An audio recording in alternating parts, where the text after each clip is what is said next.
to say. Well, you have been talking about supply chain issues for a while, and obviously commercial trucking is one of those components. I think the way Yvonne is, I think she wants to have 5 parts. This is the part one, and it's a great perspective of someone who's really on the front lines. And you touched on it a little bit earlier, Yvonne, and I think what you and Deborah are going to discuss today will be really eye-opening for a lot of us. So over to you, Yvonne. Okay. Hey, everyone. Hello. Moving, can you see me? Yep. All right, this is the Zoom conversation. Do you see me? I'm going to share my screen. Deborah, are you there? I'm here. Okay, there's Deborah, our famous trucker, advisor, strategist, and consultant. So I think what I'm going to do, or not, I think what we are going to do is pull up the PowerPoint. I'm going to cheat and kind of read off a lot of it and use it as a touching points for everybody in this audience to ask questions, and also see the upcoming questions so they could kind of filter in when they could when they could hear or discuss whatever their thoughts are. But you're welcome to bring it up at any time, because the idea here is for everyone to really understand what trucking is about. And by understanding the supply chain, you'll understand the supply chain a lot more by understanding what's happening in commercial trucking. So yeah, and I will open up my screen and hopefully be able to share so you guys can, Deborah, you're welcome to talk about anything you want while I am trying to find. It's right. It took Stephen Burke a long time before he got the screen sharing down. It's okay. I got it. It took me a long time. Many windows open. I'm working on 5 different projects. So I think I got it right here. Okay, this is great. And I see a lot of people here. I hope everybody see it. And I don't want to touch full slideshow, so I hope you don't mind seeing my tabs up on top. So here. Sorry, it says you started, but we don't see anything. It's a black screen. Interesting. It says I'm sharing the screen. This is what happened earlier. You are. Anessa, can you help? Or If you have multiple screens, it might be sharing your second screen, but it's not showing on ours, Yvonne. You could tell me what slide you want. Yvonne, are you going to go off the slide deck? Yeah, if you want to just pull up the slide deck, that'd be fine. Okay.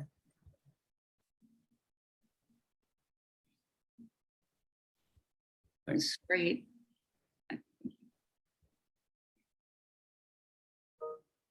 What slide do you want? Just go to the PowerPoint. You had it before. Yeah, it looked better before. It was white. I don't know where. So Anessa can take over it if you need. I'm just.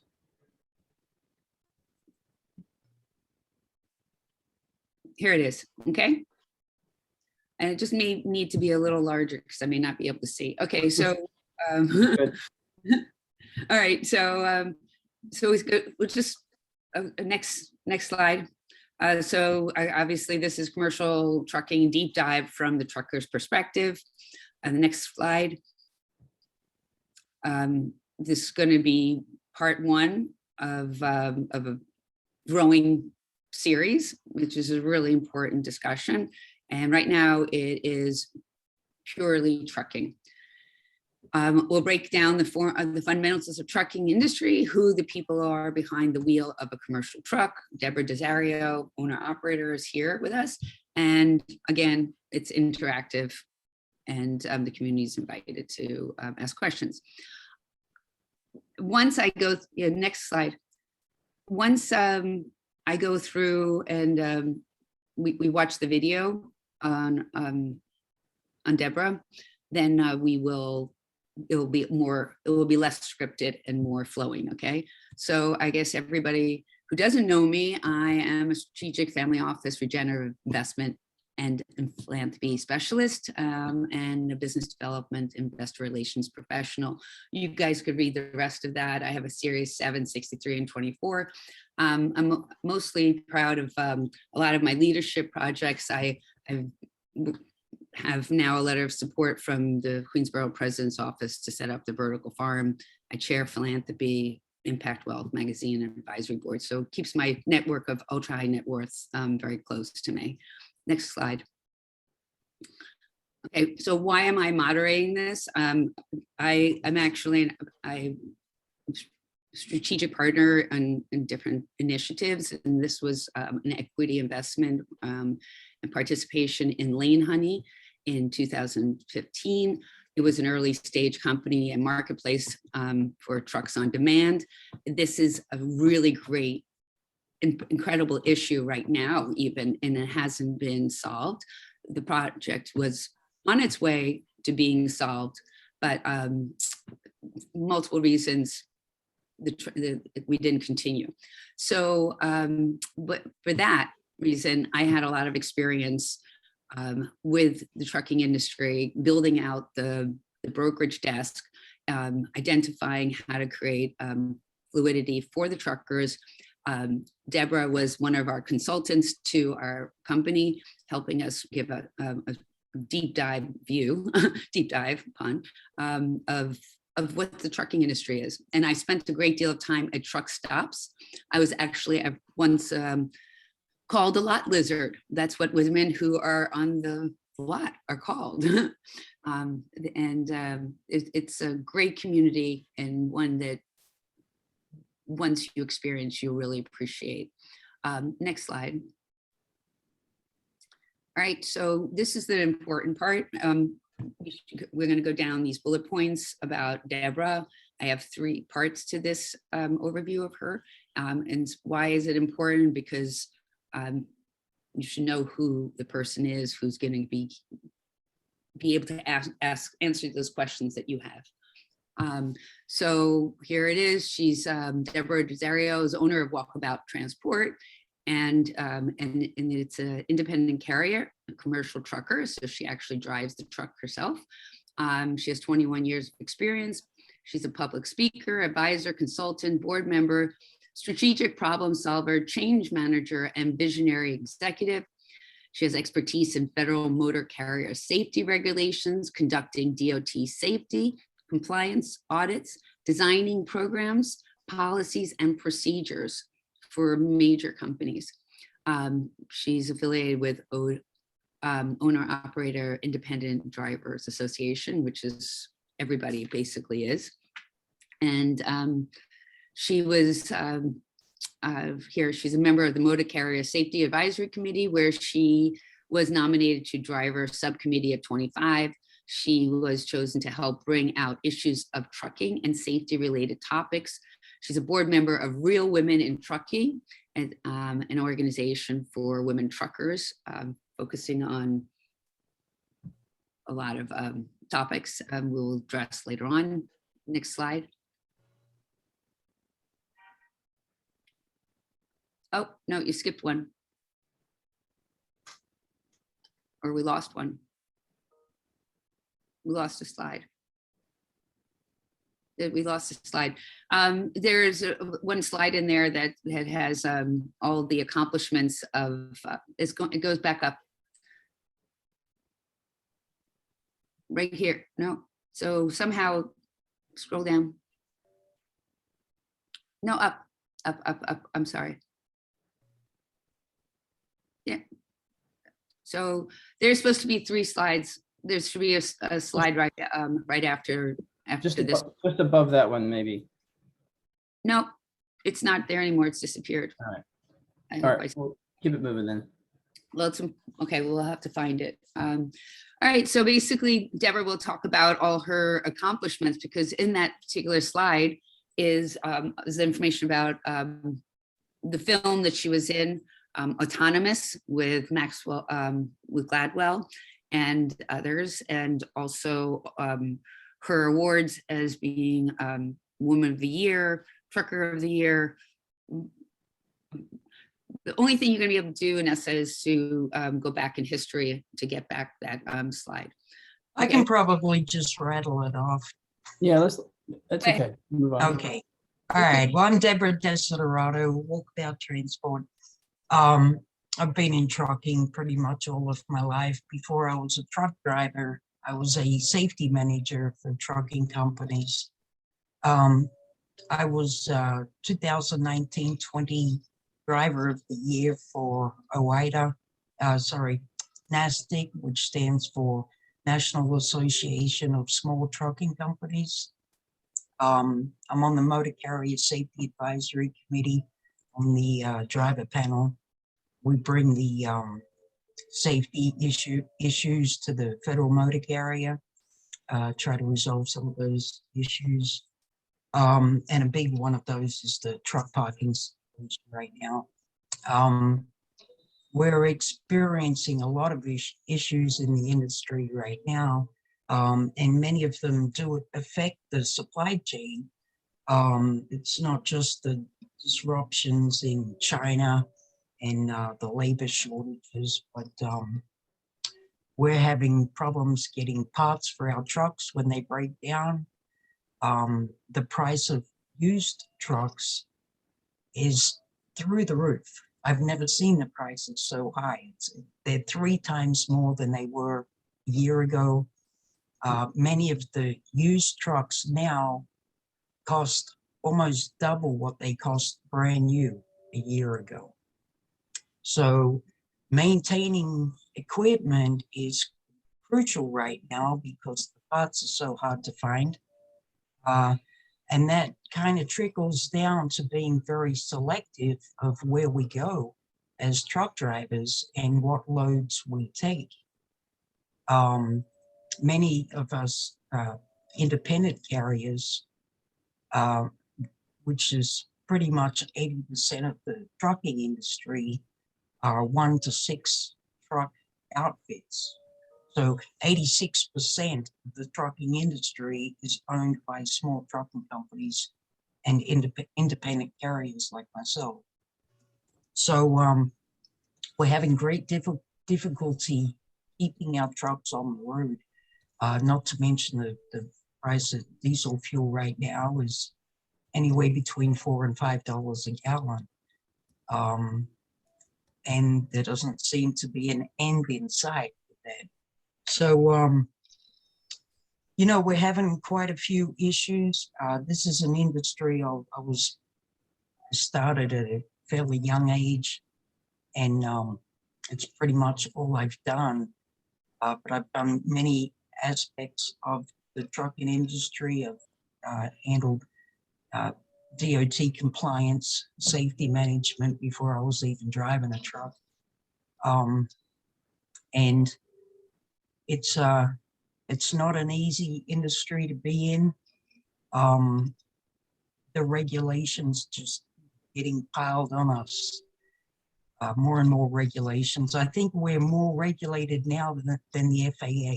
CDL truck drivers are more regulated than pilots, which is kind of crazy.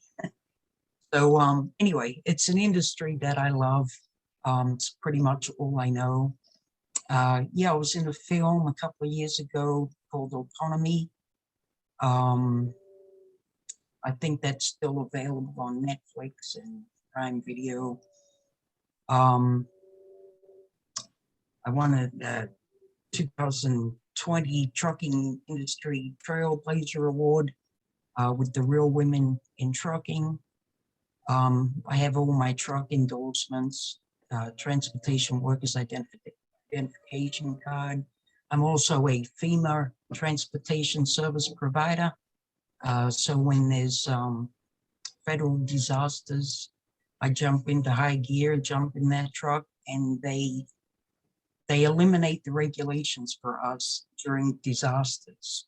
The regulations being the hours of service, the limited amount of hours that we can drive, weights, there's no weight limits when it's FEMA related.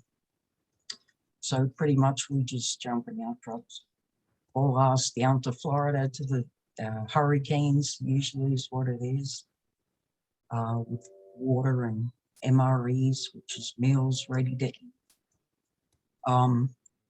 So I have a pretty well-rounded experience in the trucking industry. I just lost my train of thought, I'm sorry. But yeah, getting back to the supply chain, it's a lot more than people realize when you're looking at, for example, the ships off the port of LA. They were saying, you know, it's because of the driver shortage that the cargo wasn't getting transported across the country. Except that you know, it's far deeper than that. We have been battling for years now a truck parking shortage. You've seen us at night get on any interstate anywhere in the country, and you've seen us sleeping on the shoulder, on the ramps. And let me tell you, we don't like doing that, because if somebody hits us, we're at fault for being there. Except, what is a tired truck driver to do at 2 o'clock in the morning when the rest areas are overflowing, the truck stops are overflowing, there is nowhere legal to park. So just to let you all know, we don't like doing that, but that's what it's come to. There's just a severe lack of truck parking. Now, they say there's a truck driver shortage, which I do not believe. And if you look at all those trucks on the interstate at night, I don't see how you can have a truck driver shortage and a truck parking shortage at the same time. I don't know how that works. For me, it's a retention issue. Conditions for truck drivers, they're pretty rough. We experience so many delays at the shippers and the receivers. I sat 18 hours in Los Angeles last week waiting to pick up a load. My appointment was at 2 p.m. I got there at 12 noon. I sat there for 18 hours. And after 18 hours, they came to me and said, "We're having a problem with the shipping labels." So I said, "Well, so the load wasn't really ready." Okay.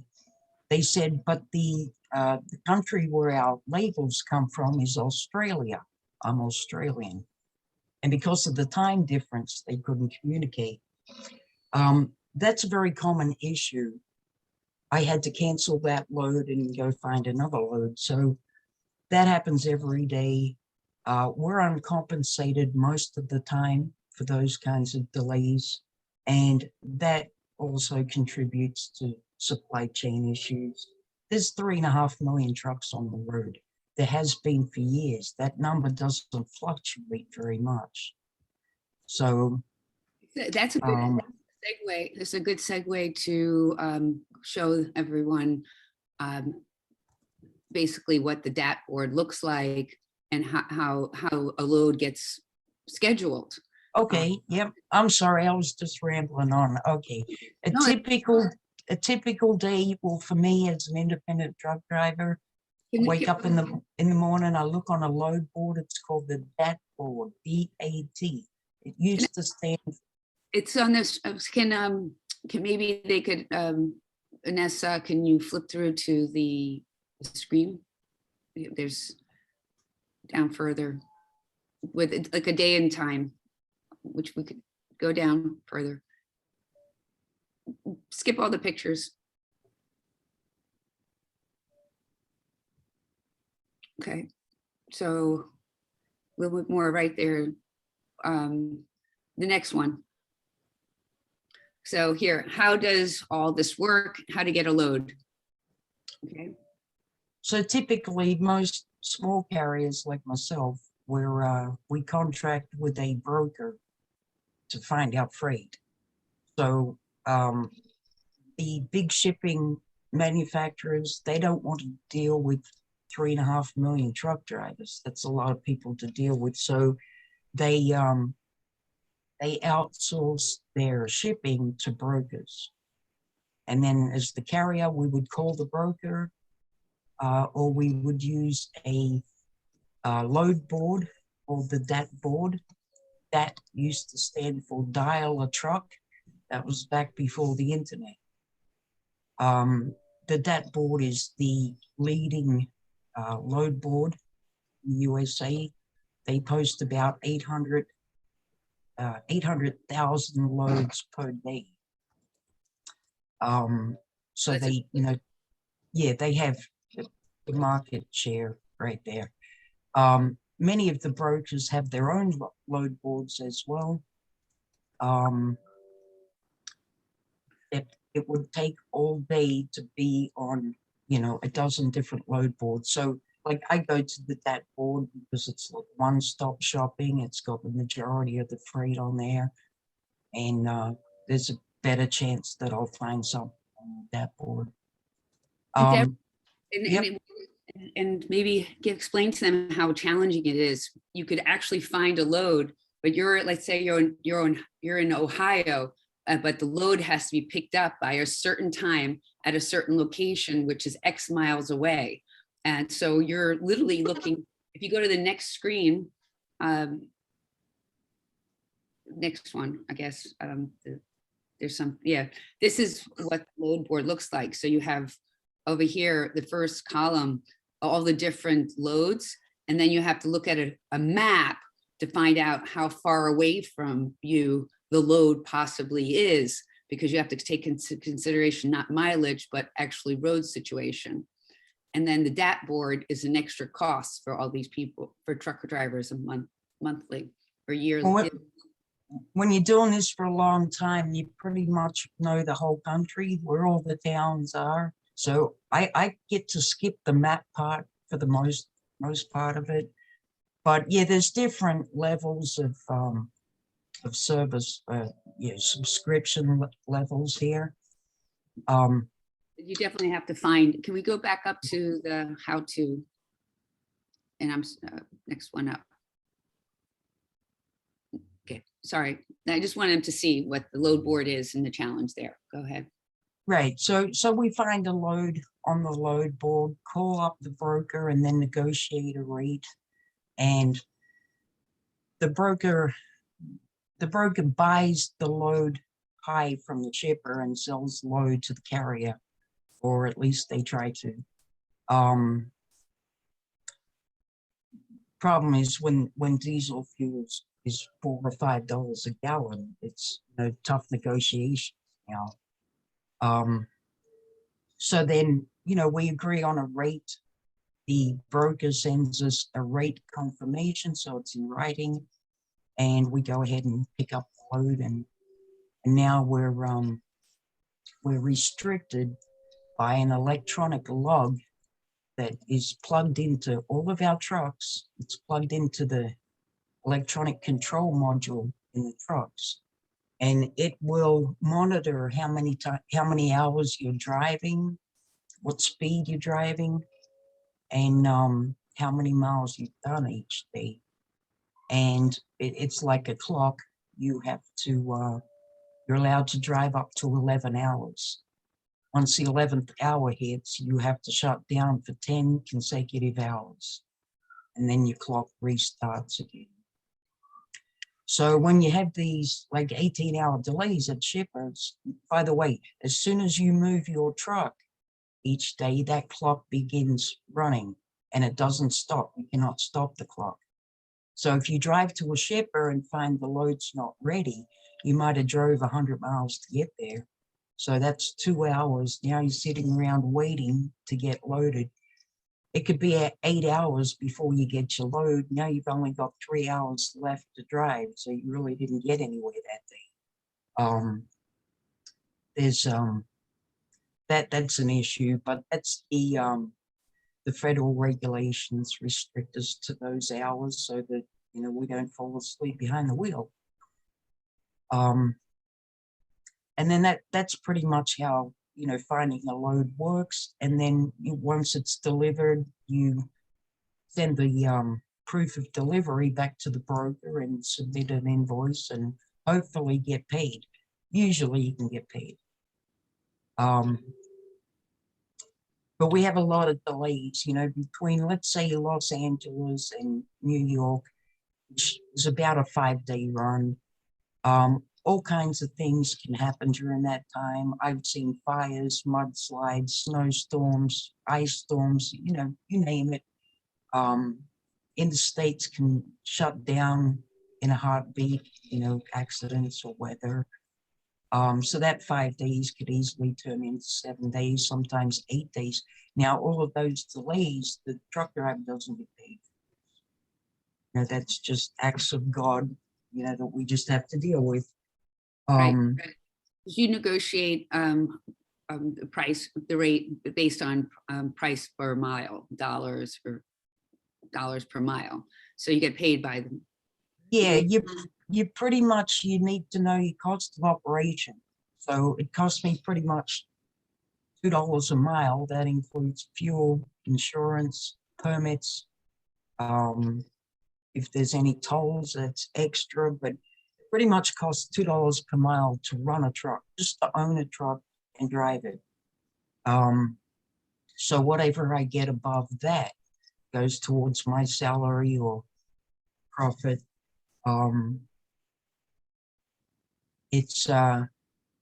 the longer you're doing it, the better you get at negotiating. So these brokers do like new carriers. They tend to make more money.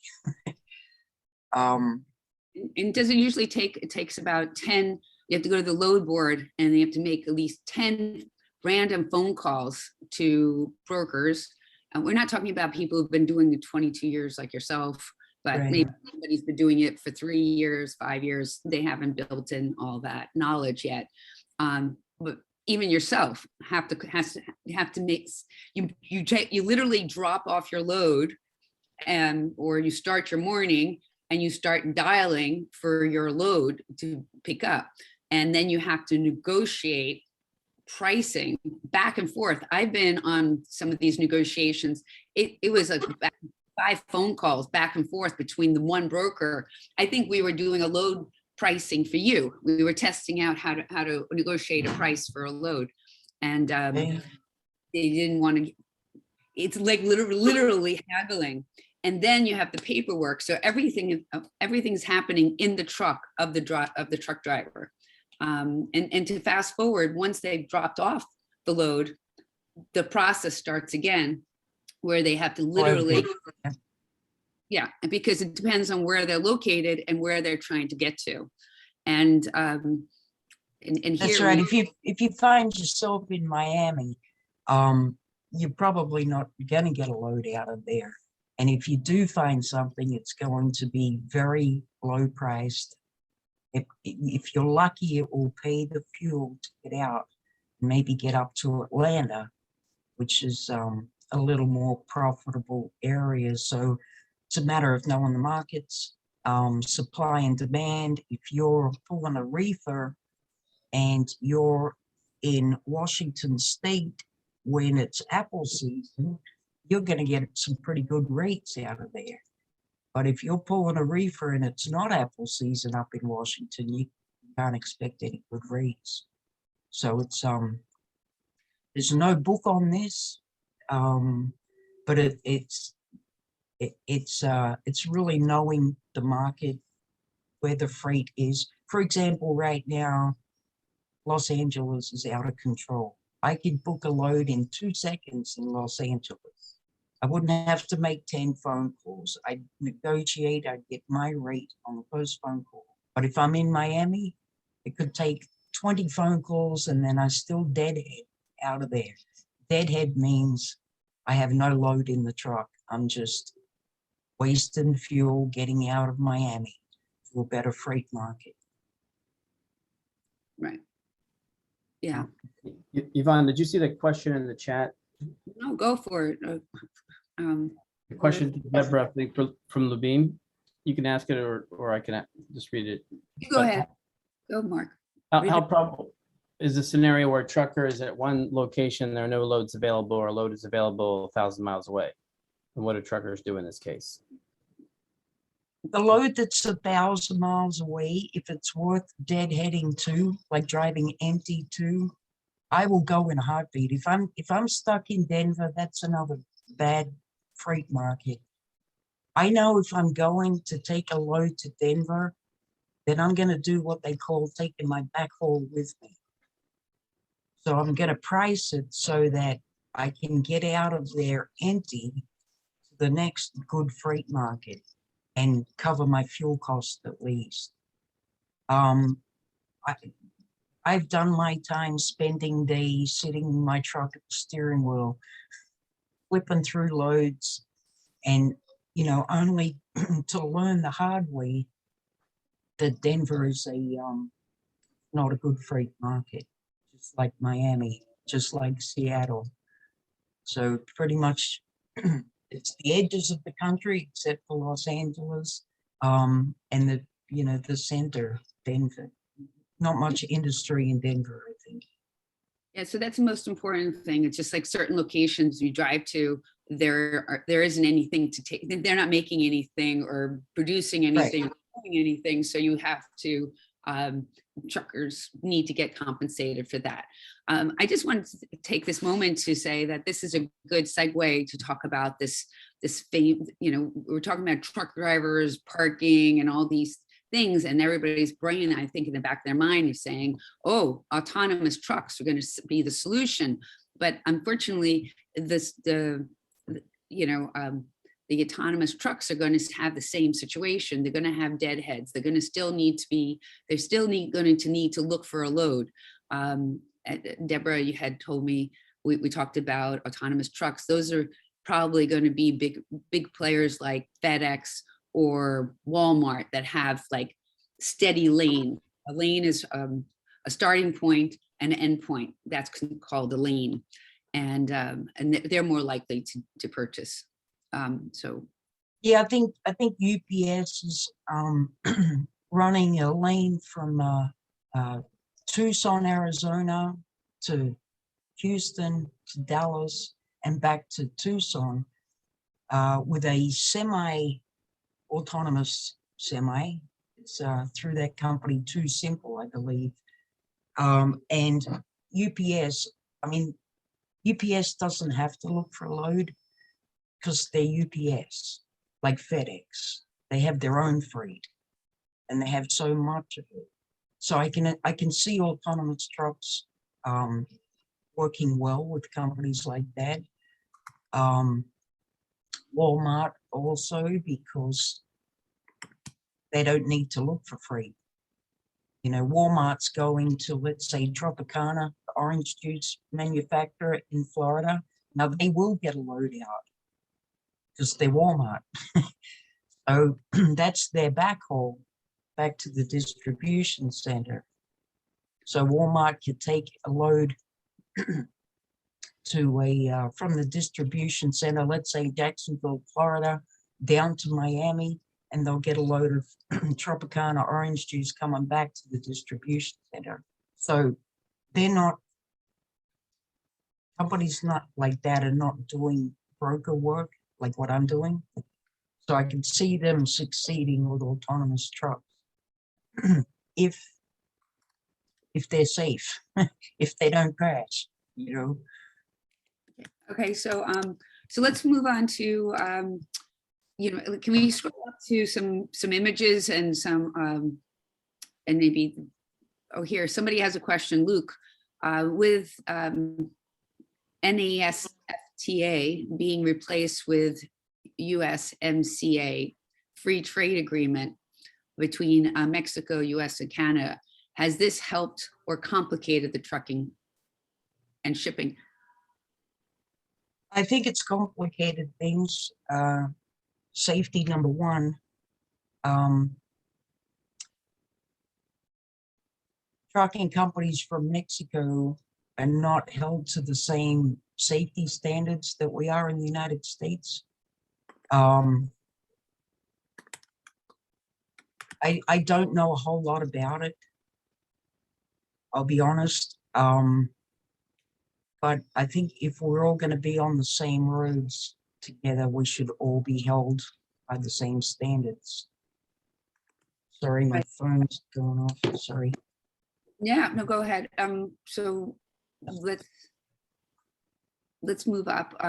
Let's just have break up the conversation with the video that you won about your award. And some this clip, not a award, but it's Oh, that was a I won a truck makeover, a sleeper makeover by a New York City broker by the name of Transfix. Yeah. we have a bunch of so while we're watching this video, Deb, would you like to get the I'll answer some questions in the chat. Know about the life of you a can truck speak out loud. This is just Oh, okay. we don't even have to do the whole 2.5 minutes, but And no GPS. Really? Really? Get you ready. can just watch it halfway. It's 40 or something. but no two trips are the same. I might be hauling military freight, trade show freight, dog food one day and cotton balls the next day.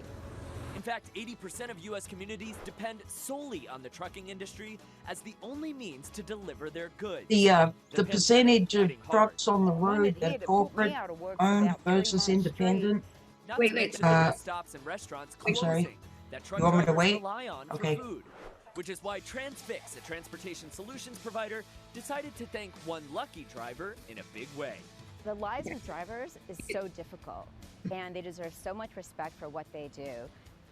So many hours, so many days on the road, time away from families, the basics, right? Like clean bathrooms, healthy food options, so limited. Transfix partnering with celebrity handyman Jason Cameron to renovate Debbie's cab. You know, anything that we could do to really help her in her day-to-day and really build a home away from home. Debbie's new digs upgraded. A full-size fridge, plants, pillows, and a spot for her beloved guitar right underneath the Australian flag. Wow, that is so unique. Nobody's got this. We can end Surprise, it. worthy of a driver who works a truckload. Here's to the I truck. just wanted you to see what the experience of a trucker. And now, Deborah, you want to answer the questions that maybe Bill had? You wanted to answer? What has changed? Sure. What's the percentage of trucks on the road that are corporate owned versus independent? Well, 86% of the trucking companies on the road own 1 to 6 trucks. So we're small companies. 86% of the small trucking companies. I think the corporate process is more chaotic than it is for independent. I may be just saying that because I wear many hats and I do everything myself. What has changed for your pre-COVID versus post? Right when the COVID hit, I was out of work for about 3 months. I was hauling military freight out of Norfolk, Virginia, MREs to different military bases, and it just came to a screeching halt. And it took me about 3 months to get myself back up and running back into the general population of trucking.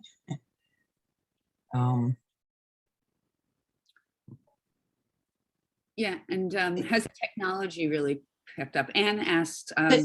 Technology, I think, has made a lot of things better in trucking, and it's made a few things worse as well. The better side of it is I can do everything from my smartphone in the truck, so I can send a proof of delivery. Once the load is delivered, I can send my invoices from my smartphone. I don't need to use the scanning devices in the truck stops anymore. There used to be a lineup to use those every day, so it's helped in that aspect. Where it's not helping me as a carrier is I forget what it's called, when the computer figures out what the rate should be. There's a name for that, and I don't remember what what it's called, I'm sorry, but um, it figures it out down to the last penny. So that's what I'm negotiating against now is a computer. I don't like that part.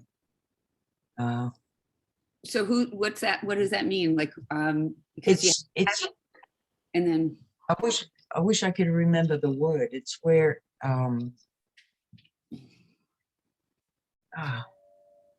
but where is that where you're getting the freight? Because some of the DAP boards saying that they're giving you 15-day average on the lane. Lane honey. oh, okay. Yeah. Yeah, I use the 15-day averages, plus, knowing where I am at what time of year. I know what the market usually pays, depending on where I am. That helps a lot. Okay. I think 100% of truck drivers now use smartphones, at least 99%, I'm sure. Specific tech platforms use.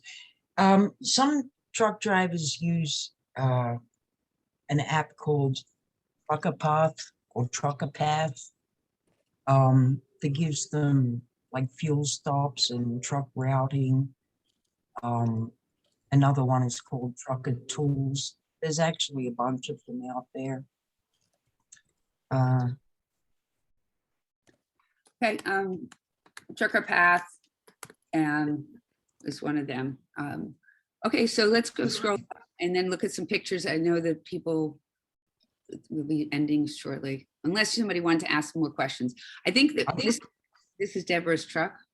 And above it, it says that Deborah wanted to be a truck driver since she was 13 years old living in Australia. So I think that's right. My brother was a truck driver in New Zealand. So my mother sent me over to him for a summer. And that's where I caught the truck driving bug. So I knew from a young age that's what I was doing. Awesome. All right, so then let's go down to the next slide. Here are some questions over here on the side.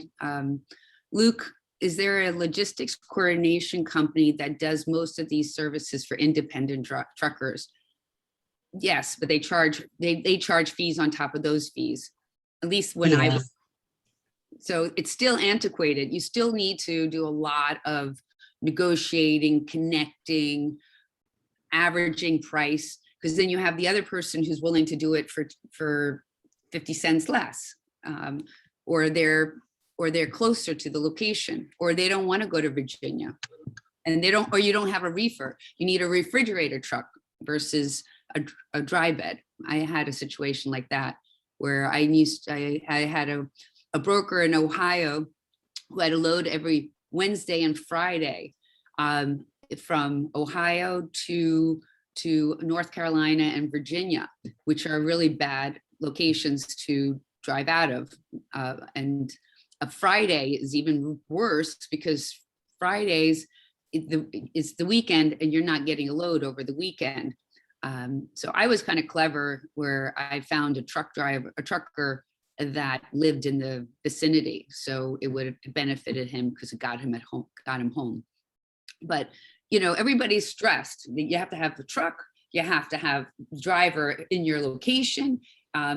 Deborah could take a load from Miami, but she may get a great load that is in another state, but she needs to get there by a certain time in order to pick it up. And if she misses that time, she loses, there's some penalties or issues around that.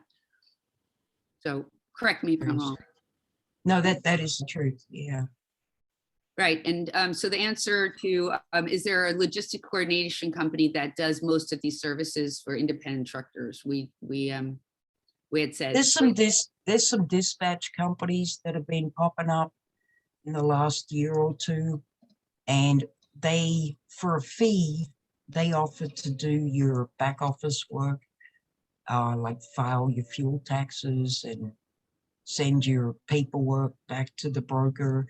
I don't use them simply because a dispatch service does not know what I want, because from day to day, I don't know what I want when it comes to a load.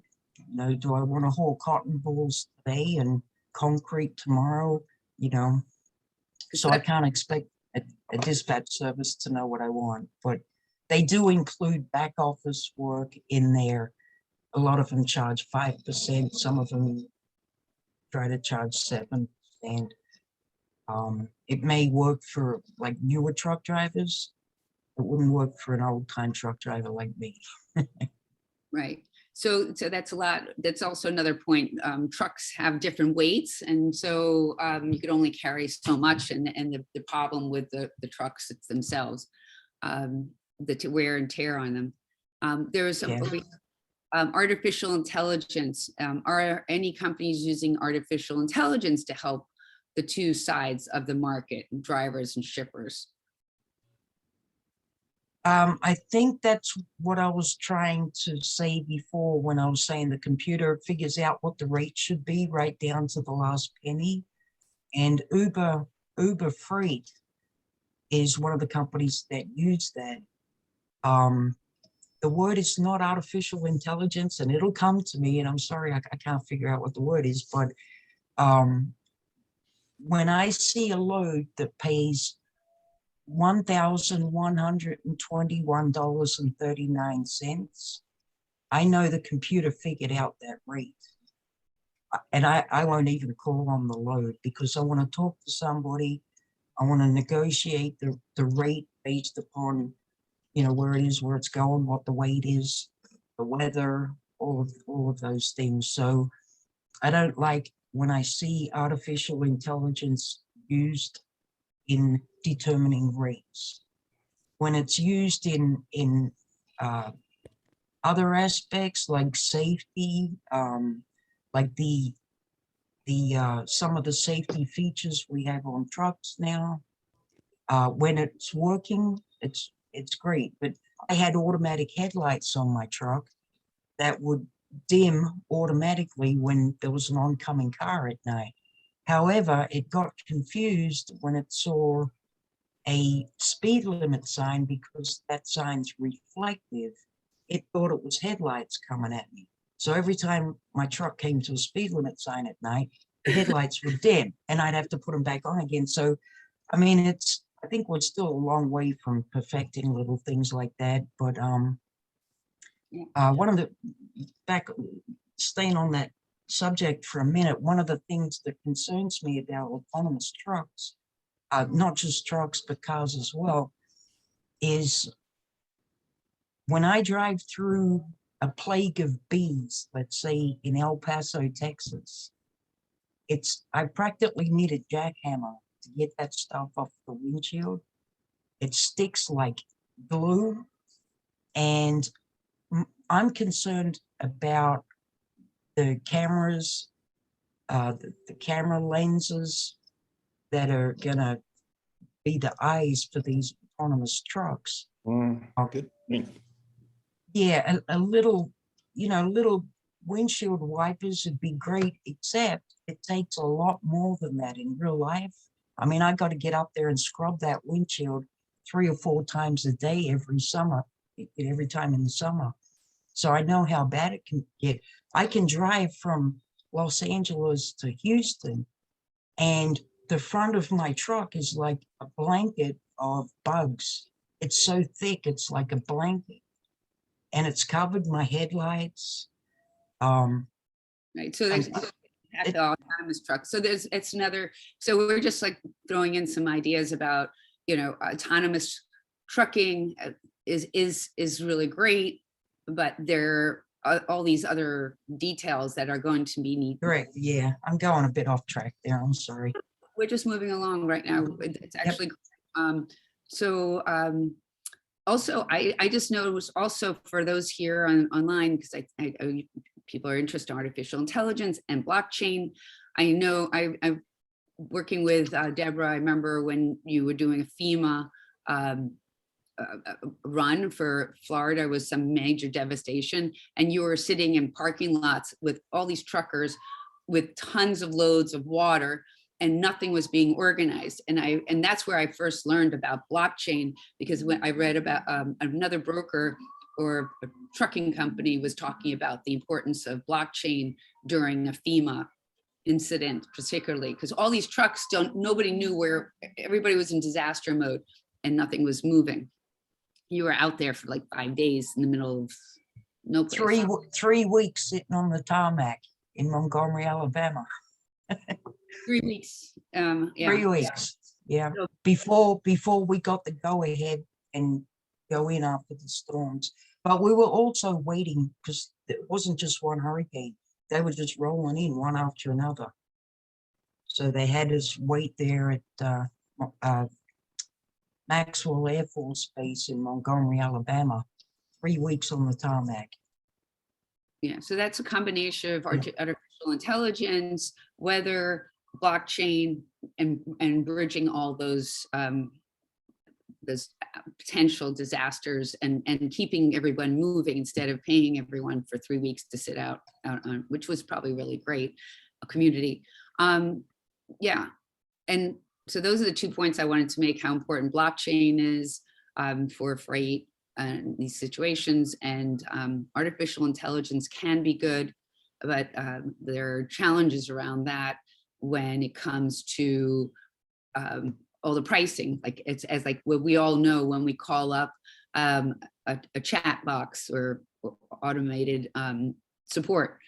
Basically, you're just talking into the phone, and the system doesn't, if it's not, the AI isn't developed or the questions haven't been programmed properly, you're just wasting your time and you're not getting any real service out of If I could just answer a question here. Yeah. How are our backs, truck drivers' backs in physical state from excessive sitting? Yeah, it really does a number on us.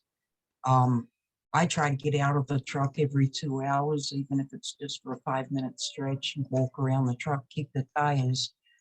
But having the right seat is crucial, as well as having the right mattress in the truck. And I have a Sleep Number mattress in the truck, which I'm constantly adjusting because of altitude.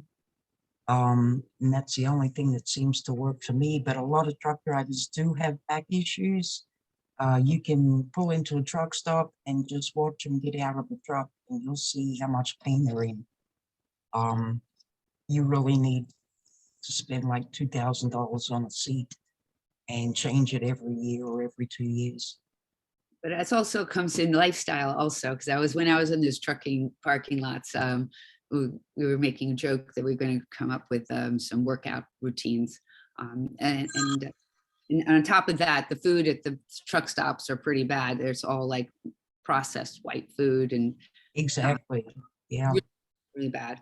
Anyways, most of you guys don't know this also. I learned that some of these truck stops have barbers to cut hair. They have showers that look like closets, and and truckers have to pay to use those facilities as well. I just wanted to, if you don't mind, because we're kind of heading the hour, I just wanted to scroll down through the pictures and just show some of Deborah's beautiful pictures, as well as her, because she does do logging as well. She's in Virginia now, and she does do logging. So this is a highway. Oh, so yeah, she was nominated here. Oh, this is the film. Go ahead, move on. This is just waiting. The picture on the left is on the tarmac at the Air Force Base in Montgomery, Alabama. It's all our trucks there, and there had to be 500 or 600 trucks there, I guess, that day, waiting to pick up trailers. It supplies down to Florida. Awesome. All right, so let's go move along. Okay, some more beautiful pictures, and so this is parking in the morning, parking in the evening.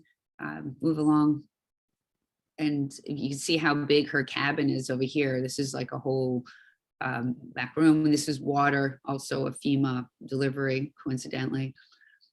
But that's what these cabins are. These are living facilities. They have microwaves, kitchen, refrigerators, and et cetera, and fax machines sometimes in the olden days. All right, move on.